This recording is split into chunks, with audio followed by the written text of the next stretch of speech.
Hey guys, I'm going to go over Bitcoin since you guys know I'm planning on investing on the crypto for 2024. I figure I kind of look at what Bitcoin is doing, see what the cycles are showing. So, in order for me to kind of get an idea of what I'm getting into, I want to see what the cycles. So, this is kind of like rudimentary steps that I take in regards to analyzing a sector or market. So, I first want to see what the spectrum cycle analyzer showing. And this is a weekly chart, and I got here data from roughly 2014. You can see that it's flat. Get this bump, looks like a 1, 2, 3, 4, and then a 5. And this is like an A, B. Could there be a C? It's possible. It's very risky. Could be very risky getting in here, but so far it looks like it's climbing up. But using the Elliott wave theory, A, B, C correction could be even more, take out even 16,000. But let's look at other things. So the important cycle here in regards to the Bitcoin on the weekly is the 174 cycle. And that's this cycle right here. So you could pick the peak here. It bottomed out somewhere around April of 2023, but the low really came in somewhere around November of 2022. And these are closes. So as you can see, it's chugging along nicely. So if we're going to speculate and kind of go with the technical of the cycles, this cycle of 174 is going to be peaking somewhere around July of 2024. So we don't have that much time if this is going to play out. So far, it's chugging along higher. Looks like it's following this cycle, and it could peak earlier. Remember, it's not, I've seen it exactly hit the peaks here, but know that sometimes it comes in early. Sometimes it's a head fake, and then it comes in later. So as long as you know these 3 points in this hump, that's what you want to know. The 3 points. The peak, where it could be, that's not really an indicator in regards to the early it is, the later it is, but just keep that on the back of your mind. You can use these grids here, somewhere around here, but the peak is here. And that is July 15 of 2024. So we're just kind of assuming that maybe this could grind higher. So we got a little wiggle room of maybe, March, July, and maybe somewhere around November, October. So you get the idea. The next cycle I want to show you is called the dominant cycle. It's a little smaller. It's more fractal. And that one is 41. The negative side about this cycle is that it already peaked on December 10th. And if you look at the chart on Bitcoin, it hit a peak right on here. So remember, 2 cycles that are important. The 174 and the 41. The 41 is more fractal on the weekly chart. And this cycle is down all the way to, and this will probably change, but as of April of 2024. So this is the negative, that this could be a dead cat bounce, and maybe now it could start turning lower, and this is going to be a risk factor. So there's always risk, remember that. So this is the risk, that it could either go sideways to lower, but the dominant cycle 41 is lower. So let's take the 41 and the 174 and merge them together and create a composite. So there could be a possible turning point coming into the new year, and somewhere around maybe March, the month of March, it turns around, and this is all of a composite, probability projection line, topping out somewhere around August. So this is what the composite projection line is showing with the 2 cycles of 41 and 174. So let's see how this is going to play out.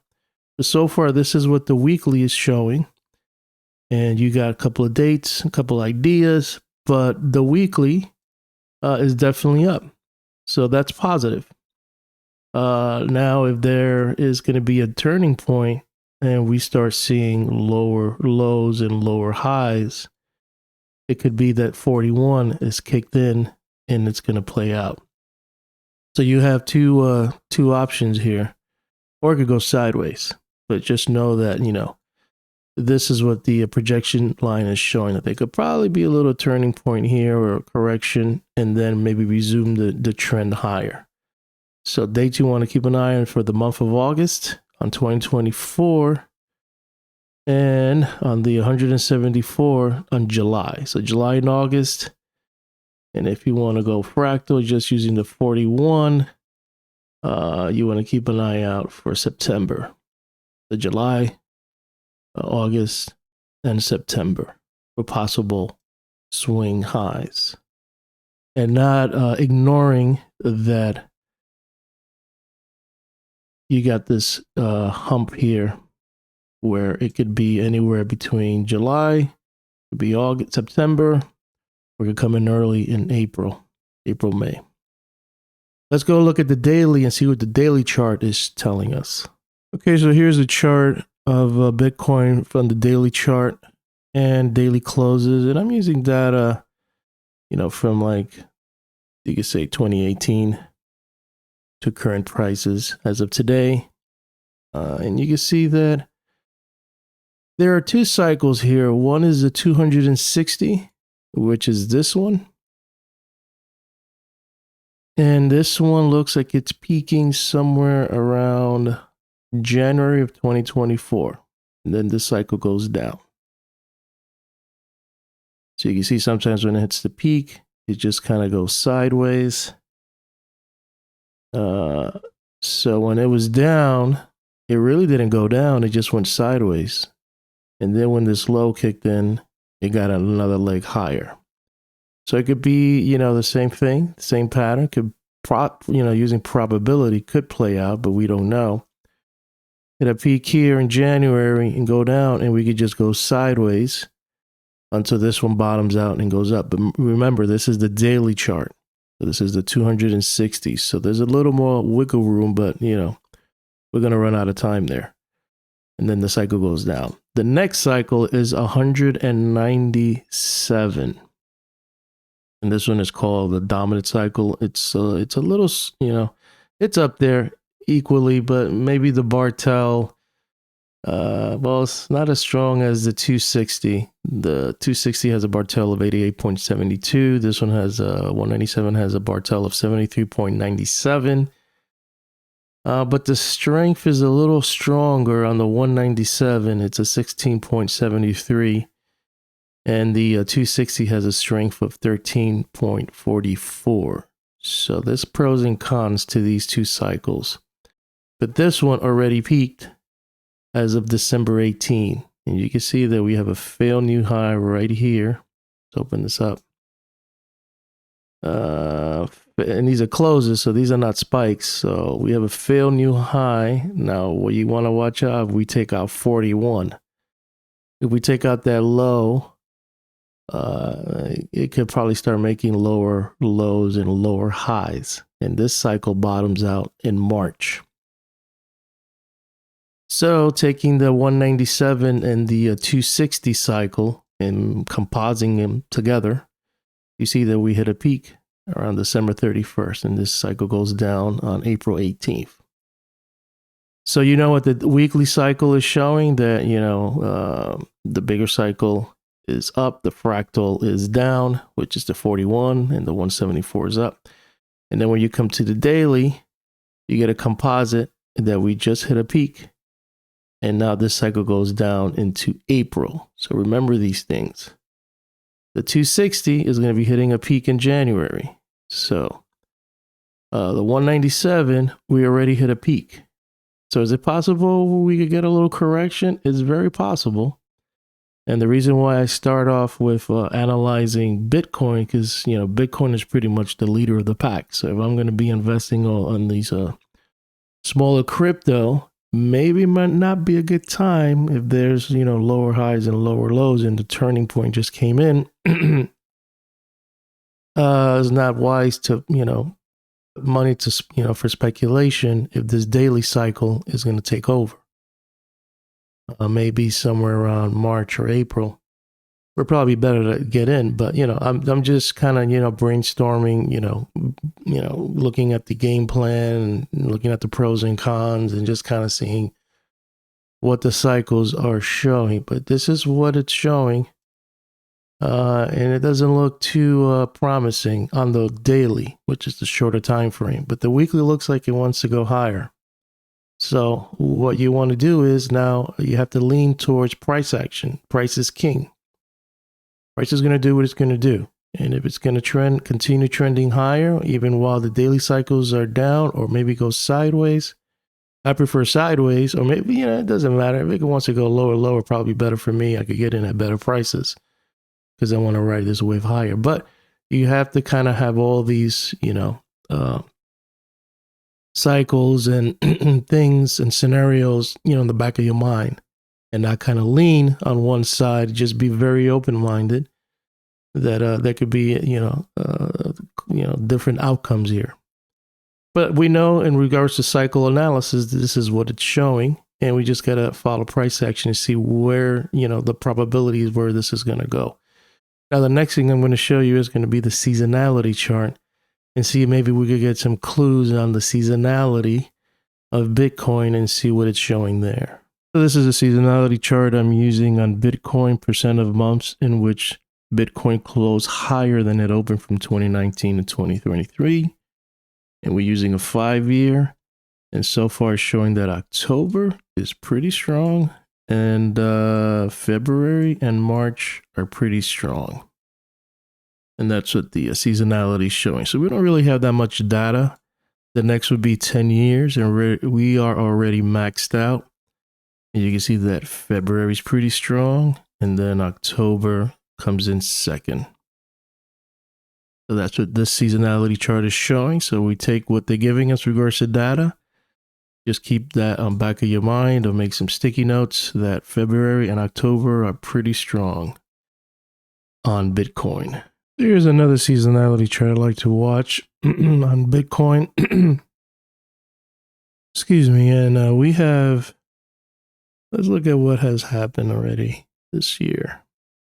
So you can see we kind of start out off to the races.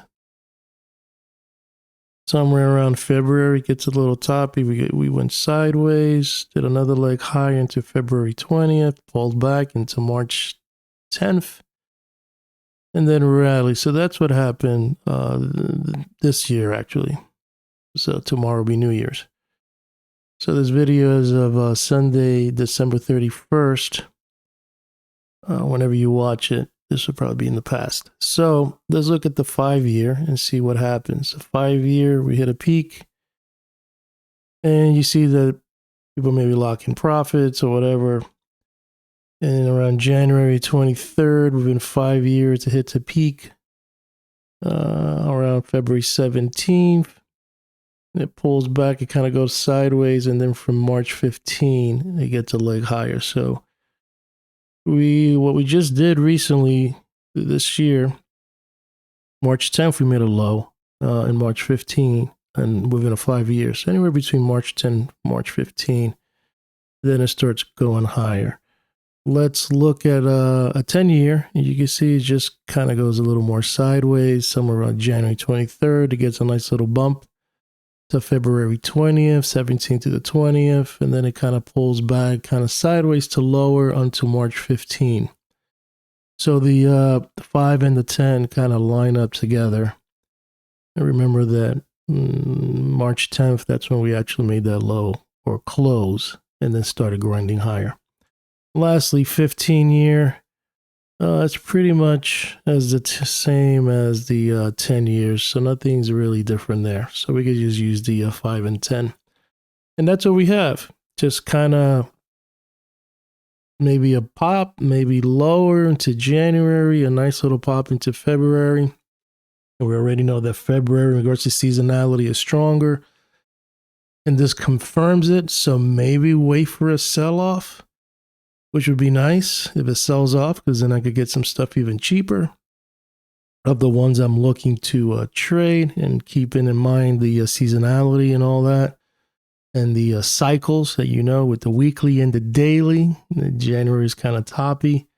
So all those things, you got to kind of factor all these things in together and put them all down, write them down, and then look at your style of trading and look at price action, and then just kind of see, is it worth trading? Is it just kind of just stay on the side? Wait till maybe the daily cycles bottom out, or the weekly cycle, the smaller one, fractal one, and see, and then write it higher. So there's a lot of things you gotta take into account of what you want to do and the risk involved. Because this may not play out. I mean, this could probably just continue grinding higher and not even pull back, or pull back and continue going lower. Just never know. But at least this gives us like a roadmap of what the probabilities are that somewhere around January it bottoms out and it peaks higher.